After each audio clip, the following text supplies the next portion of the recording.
Husband's revenge. How I ruined my cheating wife and her lovers' lives. I never thought I'd be the kind of guy who gets cheated on. I was always in control, sharp and aware.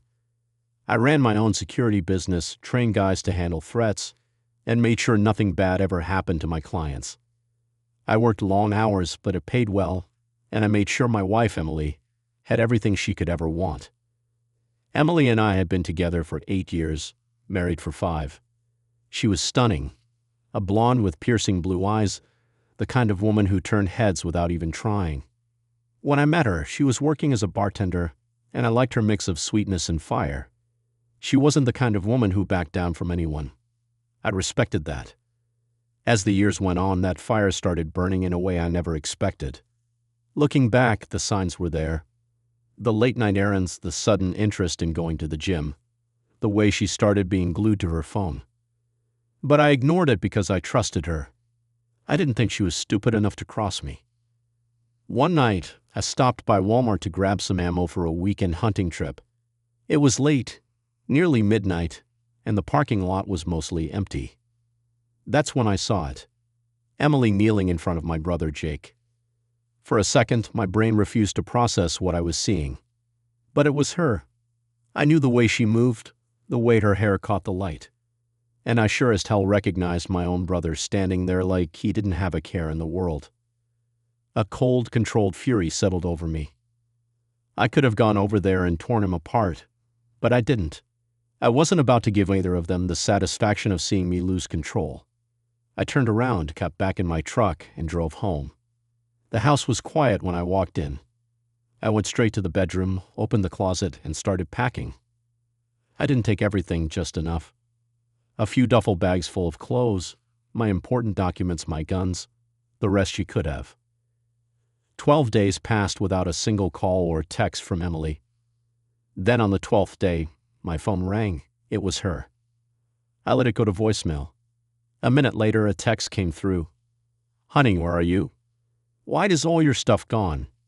It took her almost 2 weeks to realize she was living alone. I stared at the message for a long time, my grip tightening around the phone until my knuckles went white. Then I smiled because, for the first time in years, I was finally in control again.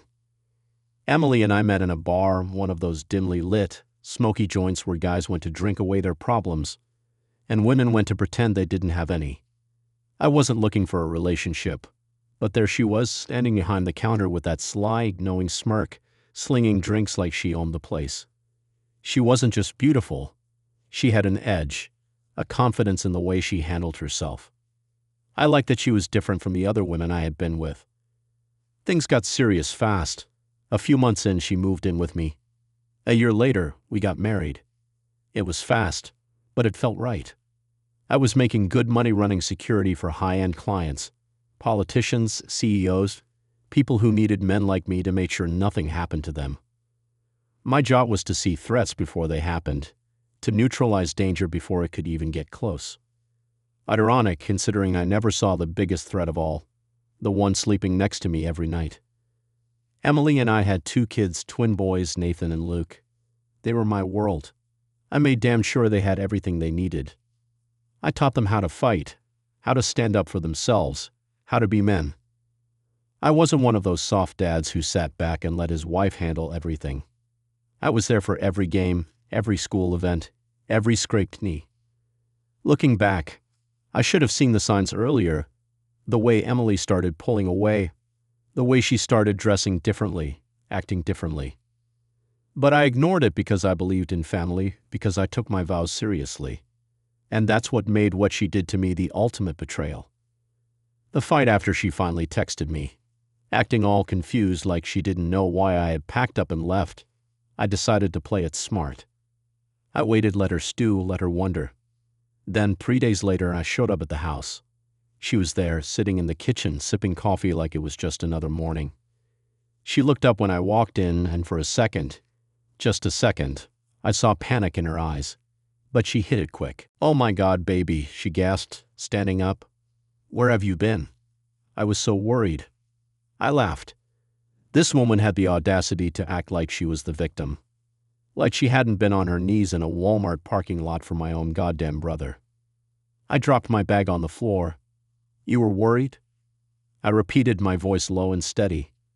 Funny, you weren't too worried 12 days ago. Her face twisted like she was trying to decide what angle to play. Then, just like I expected, she turned defensive. What the hell, Jason? You just disappear. You didn't even talk to me. I took a step closer, towering over her. Talk to you? Talk to you about what, Emily? About how you were polishing my brother's dick behind a goddamn Walmart? Is that what you want to talk about? She pleaded, It's not what you think. I slammed my fist on the table so hard the coffee cup jumped. Don't insult my intelligence. That's when Jake walked in wearing my old hoodie, eating a goddamn sandwich like he belonged in my house. He stopped mid-bite when he saw me. I was on him in 2 seconds, grabbing him by the throat and slamming him into the fridge. The shelves rattled, magnets fell. You got some kind of death wish, Jake. I snarled, my fingers tightening. He choked, his hands coming up to grab my wrist, but he wasn't stronger than me. He never was. Emily screamed, Jason, stop. You're going to kill him. I didn't care. I saw red. This was my flesh and blood, my own brother. You come into my house, I hissed, my face inches from his. You eat my food, you expletive, my wife, and you think I'm just going to let that slide. He tried to talk, but I wasn't in the mood to listen. I slammed him against the fridge again, harder. I should have put him through a goddamn wall. Emily ran over, grabbing my arm. Please, Jason, stop. The boys will be home soon. That was the only thing that made me loosen my grip. My boys. I let Jake go, shoving him so hard he tripped over the table and landed on his ass. He gasped for air, clutching his throat, looking at me like I was a monster. You're out, I said coldly. Both of you. I'm done. Emily started crying. Jason, please don't do this. We can fix this. I laughed again. Fix this, Emily. You didn't just cheat. You didn't just break our marriage. You did it with him, my own goddamn brother. Her face crumpled. I made a mistake. No, Emily, I said. A mistake is forgetting to turn off the stove. A mistake is losing your car keys. This was a choice. And you made it over and over again. Jake was still on the floor, rubbing his neck. Look, man, I didn't mean. I kicked the chair across the room. It crashed against the wall. Get that expletive out. He scrambled up and ran out the door. Emily sobbed, covering her face. I didn't care. I turned and walked away. She called after me, her voice breaking. Jason, please think about the boys. I stopped at the door but didn't turn around. I am, I said. And then I left. I always knew Emily had a wild streak. That was part of what drew me to her in the first place. She was that kind of woman, restless, always looking for the next thrill, the next rush. But I never thought she'd go this far.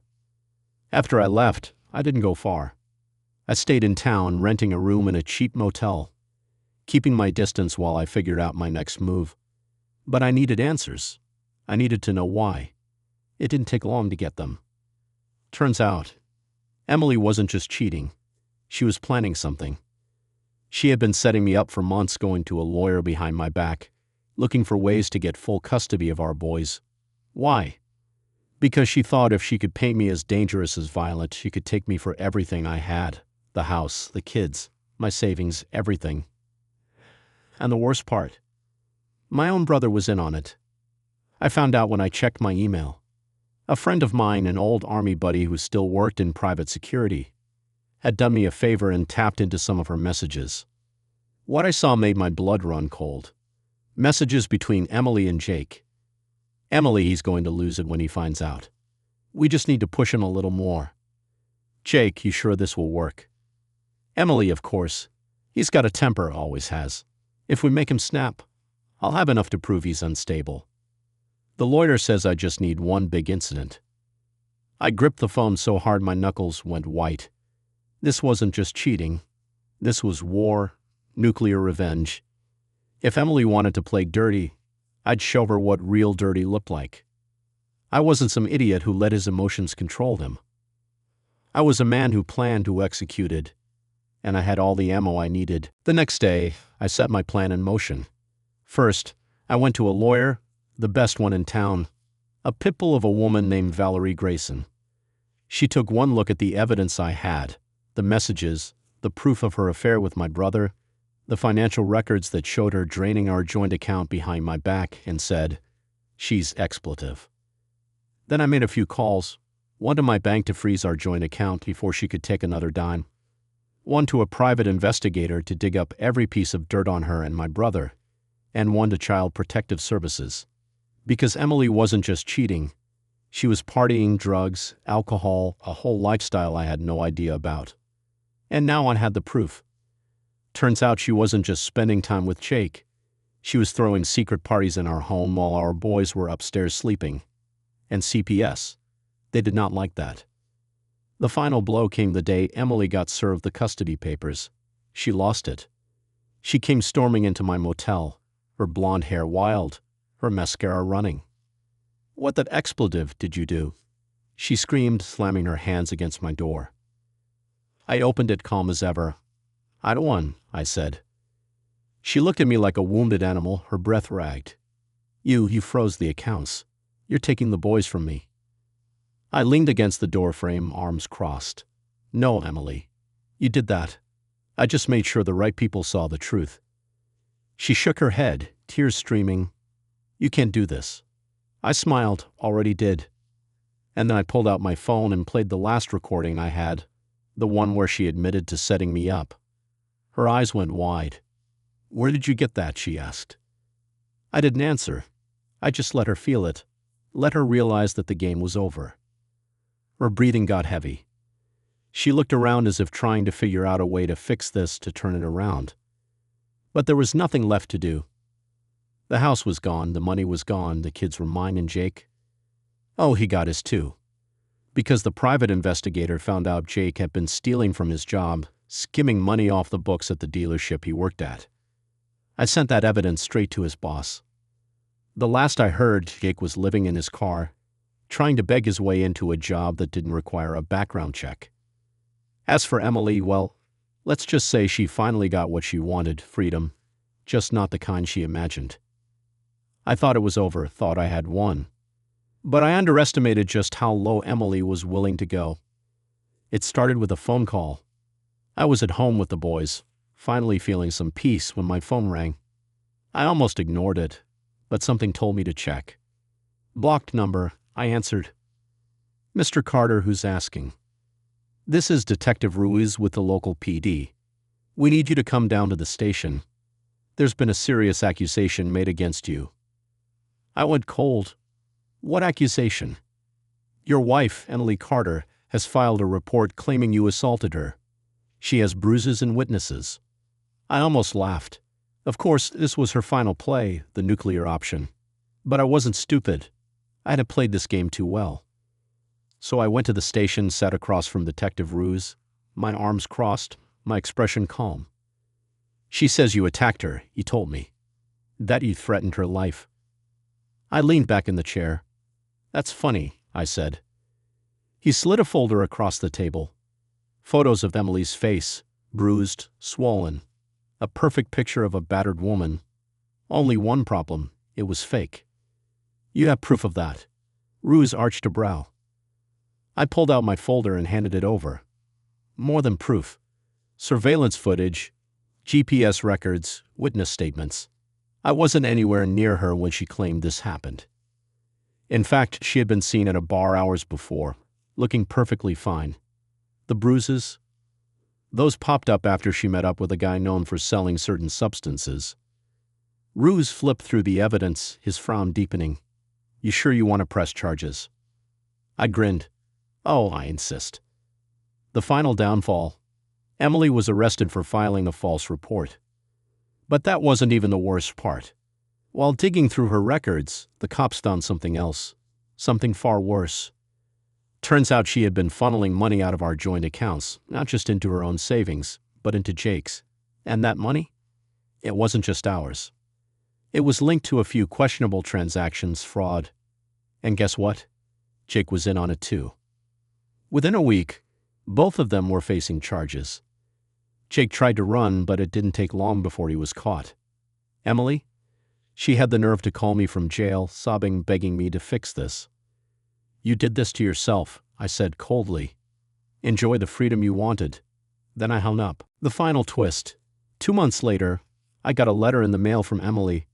It was short, sloppy handwriting. Jason, please. I messed up. I lost everything. The boys won't talk to me. Jake won't answer my calls. I don't even have a lawyer anymore. I don't know where to go when I get out. Please just talk to me. Please. I stared at the letter for a long time, then I tossed it in the fireplace and watched it burn. Because some people don't deserve a second chance. And Emily? She was one of them. The last time I saw her, months had passed. Life moved on. The boys were doing better, happier, stronger. They barely mentioned their mother anymore, and I didn't push them. If they wanted to forget, I wasn't going to stop them. Emily? She was a ghost. Last I heard, she had taken a plea deal, probation, community service, a few fines she'd never be able to pay. Jake wasn't so lucky. He got real prison time for the fraud. Serves him right, I thought. That was the last I'd ever hear of her.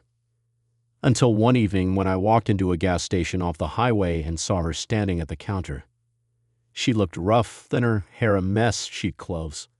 The once flawless woman who used to be my wife was now just another washed-up wreck trying to scrape by. She was counting change, trying to pay for cigarettes. She didn't see me at first. Then she turned and our eyes met. For a second, neither of us spoke. We just stared. Her lips parted. Jason, she said. I looked her up and down. Didn't expect to see you here, I said. She swallowed hard. I just got out.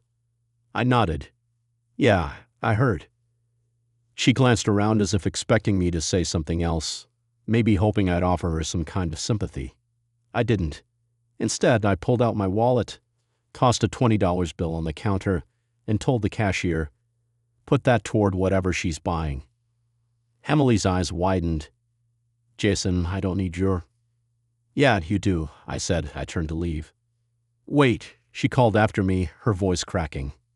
Please just talk to me. I paused, looked at her one last time. You were my wife, I said. The mother of my kids. And you threw it all away for a thrill for my brother. I shook my head. There's nothing left to talk about. Her eyes filled with tears. I miss you. I miss us. I smirked. Funny thing about betrayal, Emily. Once you cross that line, there's no us anymore. Then I walked out the door, leaving her behind exactly where she belonged in the past.